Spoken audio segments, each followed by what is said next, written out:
Hey guys, what's up? Baller here. We are now in this fifth game for today, January 18, 2023. This is Miami Heat going up against New Orleans Pelicans. That'll happen around at 8 o'clock p.m. Eastern Time, so that's going to be 9 o'clock a.m. here in Manila. I'm just inviting everyone who have not subscribed yet to our YouTube account or YouTube channel, Baller. Please click on the subscribe button below. At the same time, hit on that bell logo. That way, automatically, you guys will be receiving notifications whenever new videos are uploaded. The spread, by the way, is minus 1.5, and that's given towards the visiting team, Miami Heat. Now, before we proceed, let's check on the standings and the rankings of both teams. Starting off with Miami Heat, they are at number 7 in the East with a record of 24 wins and 21 losses. While for New Orleans Pelicans, they are from the West, and they are at number 3 with a record of 26 wins and 18 losses. Right, so the New Orleans Pelicans, they would have the home court advantage on this. In terms of momentum, well, I mean, not momentum, but the fatigue. Both teams were able to rest up last night, so we can skip that part. In terms of momentum, now here we go. Both teams seem to be coming from losses. Am I right?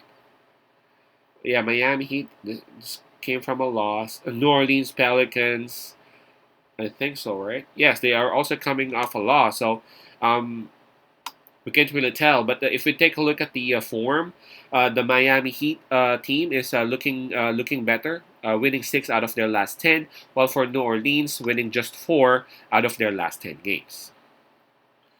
And if we take a look at the availability of the players and the health of both teams, which has been a huge issue for both teams.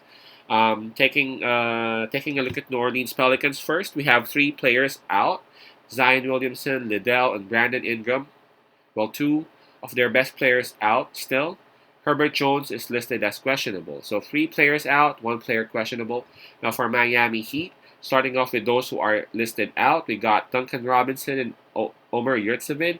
So, no, there's one more. Nikola Jovic. So 3 players are listed out for Miami Heat.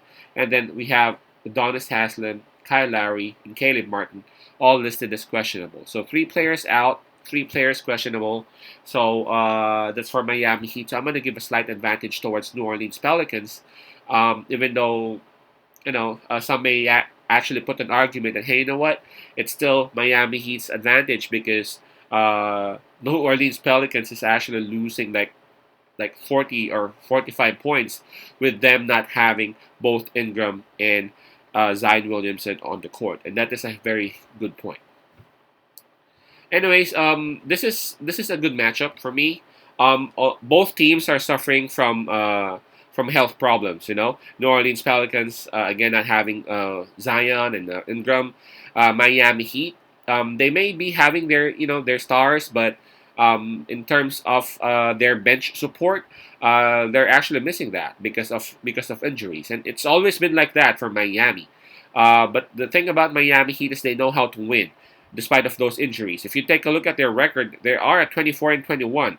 Now, New Orleans Pelicans, they have a better record at 26 and 18, but again, let me remind you, they have just won 4 out of their last 10, and those 6 losses actually came in when Ingram and Zion started not playing. So this is still hard though because of the Pelicans premium shooting guard McCollum can do. Plus they are actually at home. I'm actually contemplating which team to pick, but for me, there's just a matchup that Miami Heat can actually put on those who can score in New Orleans. Number one, Valanciunas. I don't think he can actually dominate the paint the way he normally does. Because Miami Heat would have Adebayo, right? Now for McCollum, he actually has. Miami has a lot of players that they can put in McCollum so that they can try to manage and control the damage that McCollum can bring towards Miami Heat. And number 3, I think for Miami Heat, the determining factor. Sorry about that. The determining factor would be Jimmy Butler, man. I'm not looking at New Orleans Pelicans. It would be a huge problem if Jimmy Butler would actually try to take over the game. Jimmy Butler would have a lot of options around him.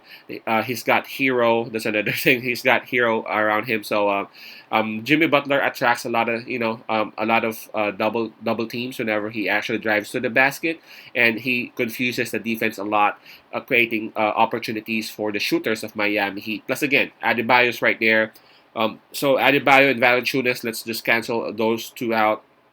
Again, I'm looking at it. It seems like Miami Heat would really have the advantage on this. So I'm gonna roll my dice with Miami Heat, even though they got the minus 1.5 in here. I think they got enough to actually cover that minus 1.5 spread. Again, that's Heat minus 1.5.